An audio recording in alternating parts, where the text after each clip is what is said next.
Hi, thanks for watching my video. My name is Cecil C from singaporestudent.com. This video is designed for students taking H1, H2 chemistry in Singapore. But overseas students can watch this video also. So this video is about volumetric analysis calculation. A lot of students are having difficulty with this chapter because it involves both the calculations in chemistry, or called stoichiometry calculation, and also some knowledge about redox reaction. I personally think that this type of calculation is not really that difficult. That's why I already prepared one very simple question about volumetric analysis that we are going to do today. So I already prepared the question here, and also I already prepared also the pattern that we are going to fill up together to solve this question. Before we continue, you can download the link from below. I already prepared only three page for of my handwritten notes about this question. It's a very simple exercise actually, and after you print it out, on page 2 we have this pattern here that you can either try to fill it up yourself, or if you're having difficulty with it, you can watch this video again and fill up together with me. So we can start by reading the question. Yeah. Okay, volumetric analysis question. 50 cm³ of a solution containing ethane dioic acid .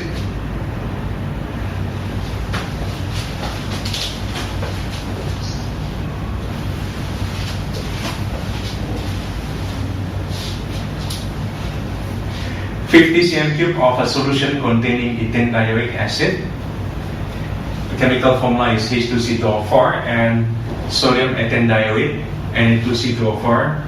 Required 39.5 cm³ of 0.1 mol per dm³ sodium hydroxide, which is NaOH for neutralization, and 64 cm³ of 0.0205 mol per dm³ potassium manganate 7 for oxidation in acidic condition at 65 degrees Celsius.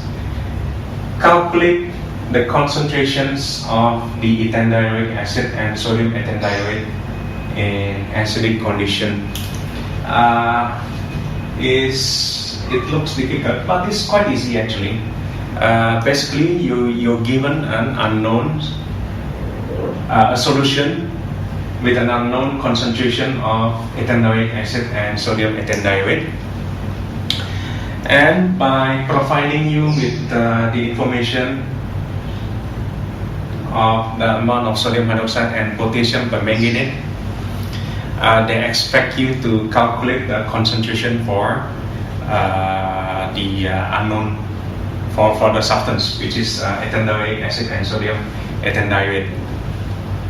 Now, if you encounter this type of volumetric analysis question, there are two things you need to. There are two basic tasks that you must do. You must be able to tell. One is you must decide how many reactions are involved. You must be able to tell how many reactions are involved in this question. Later we find out that there are two reactions involved here, which I already write, so we are going to come up with that later. The next one is the second things that you must do is also you must be able to tell the connection between one reaction and another reaction. So there's a linkage there, and if you look at it later, you're going to find out that the linkage is the sodium ethane diorite, which is the product of reaction 1 and the reactant of reaction 2. So you have a connection there between, so the product as of the reaction 1 is being used as a reactant for reaction 2.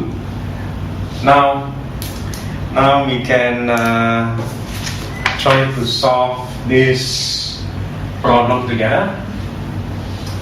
You have two substances with unknown concentration. Very simple. Two unknowns, ethane acid and sodium ethane.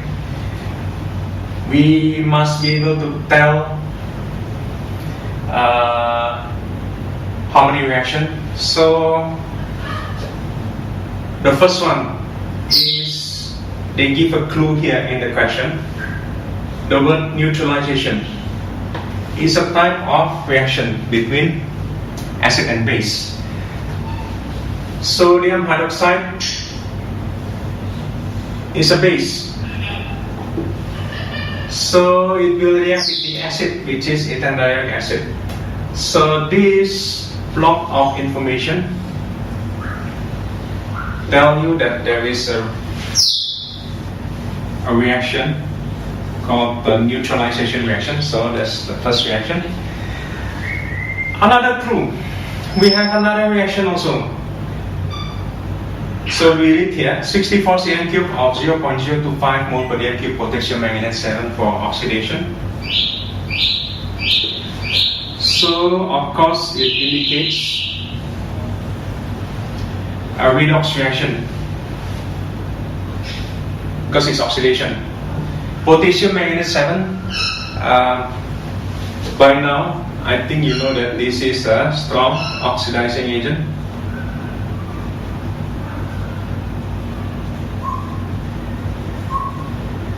Then we know that the second reaction is a redox reaction between potassium manganate 7, which is a strong oxidizing agent. So there must be a reducing agent in the solution. In this case is ethane dioate ion. Now we are going to write down the chemical reaction one by one. For reaction 1, reaction 1 is a neutralization. So you have acid and base, H2CO4 and NaOH. Of course they will react.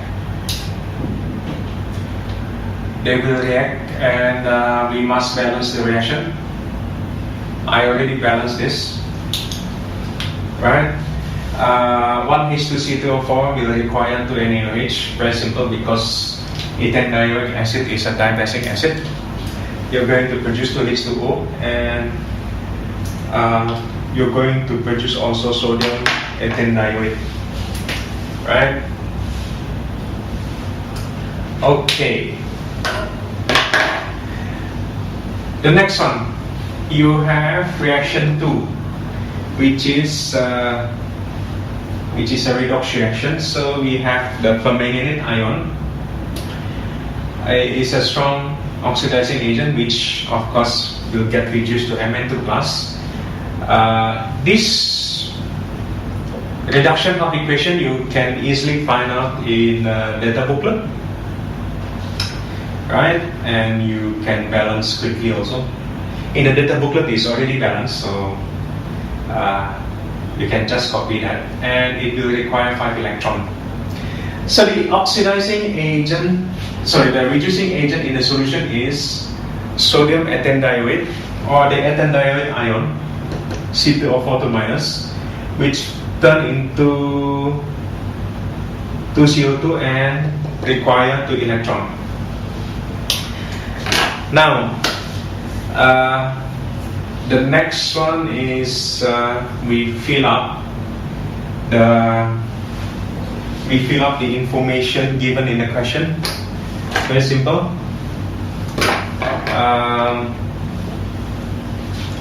Okay, what information is given? Sodium hydroxide is 29.5 cm cube. So we fill it up here. Of course, you must convert it to dm cube. So 29.5 times 10 power negative 3 dm cube, and the concentration is 0.1 mole per dm cube. Other information: 64 cm cube of 0.025 mole per dm cube potassium permanganate. So we copy that information to the potassium permanganate in reaction 2, which is 64 times 10 power negative 3 dm cube and 0.0205 mole per dm cube. Other information: 50 cm cube of the solution. So the solution contains ethanedioric acid, so we put 50 cm cube there, which is 50 times 10 power negative 3, and 50 cm cube of the available sodium ethanediorate. So 50 times 10 power negative 3. Yes. Now, the next one is to calculate the number of moles of the reactants involved. I think okay, I have my calculator here. Okay, now in the case of reaction 1, we have enough information to calculate the mole of sodium hydroxide. Since we already balanced the equation, we can find the mole of ethanedioric acid and sodium ethanediorate. Very simple. We can find the mole of sodium hydroxide, 29.5 times 10 power negative 3 times 0.1, which is of course 2.95 times 10 power negative 3 mole. Mole of ethanedioric acid, very simple. The ratio is 2:1. So we simply divide by 2.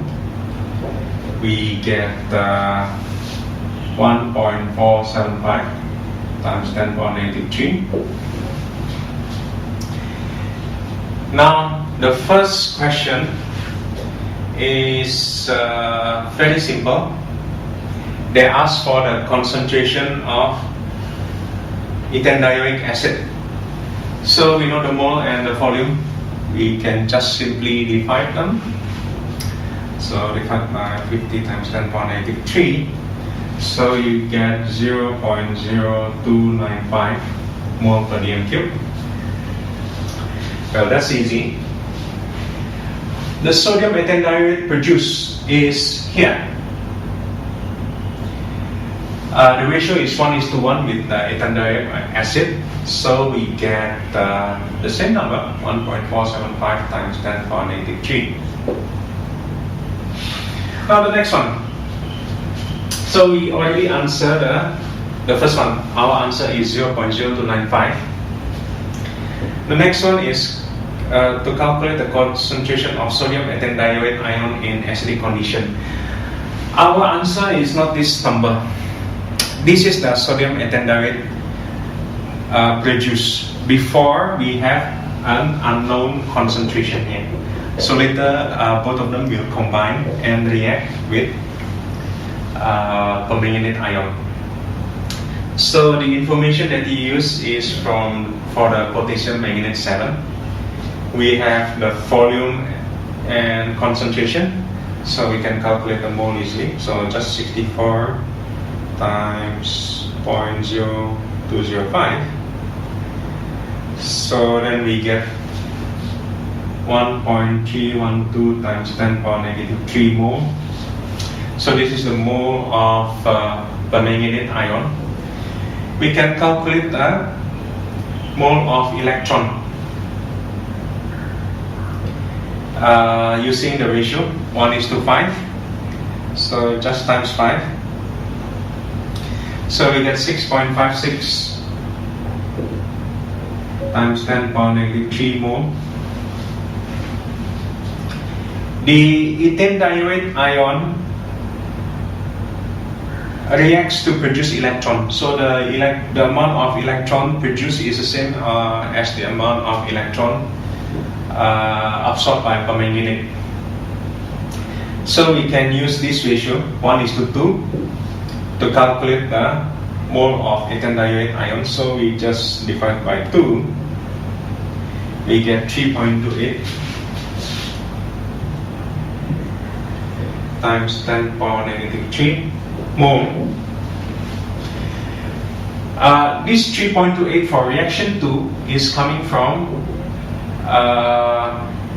reaction 1 and the original sodium ethane dioate that is already exists. So we can just simply minus away the number to get the original amount of sodium ethane dioate. So we just minus 1.475. We get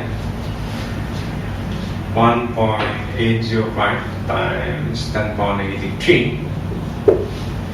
And to calculate the concentration,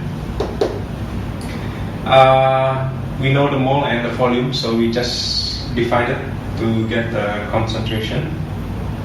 So divide by 50 times 10 power negative 3, and we get 0.0361 mole per dm cube. I think our answers are correct.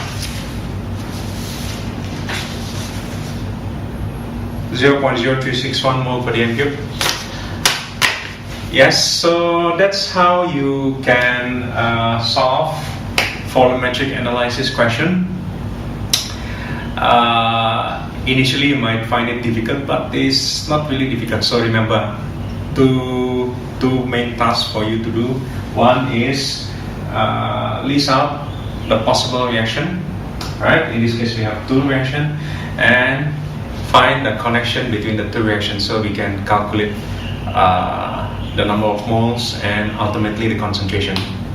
Okay, so that's one type of volumetric analysis question. Hopefully it's beneficial for you. Thank you.